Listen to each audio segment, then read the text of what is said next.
Iyi ni inkuru ibabaje cyane, uyu munsi si ruhago ituzinduye, ni amakuru ababaje cyane, Lionel Messi umwe mu bakinnyi bakomeye cyane mu bihe bikomeye by'akababaro nyuma y'urupfu rwa se, Lionel Messi ise George Messi yitabye Imana, se wa Messi George Messi akaba n'umu agent wa Messi nyirizina, umuntu wamubaye hafi cyane yitabye Imana ku myaka 68.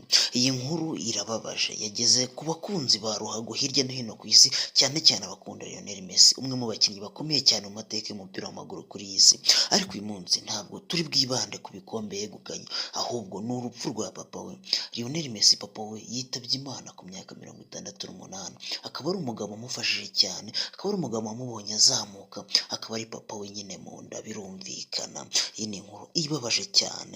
George Messi si wa Lionel ndetse akaba yaragize uruhare rukomeye mu rugendo rw'umuhungu we muri ruhago. Urupfu rwe rwababaje benshi cyane kuko imyaka myinshi George Messi yari umwe mu bantu bari hafi ya Lionel Messi mu buzima bwe ndetse no mu bijyanye n'umwuga we. Ku bafana ba Lionel Messi ni umukinnyi wagaragaje ubuhanga budasanzwe ku kibuga, ariko ku ruhande rw'umuryango ni umuhungu wa George Messi. George Messi yamubonye akiri muto mbere y'uko isi yose imumenya. Reka mbabwire ngo mukomeze kwihangana, nta kindi navuga usibye kuvuga ngo Lionel Messi ihangane, ni ukumwe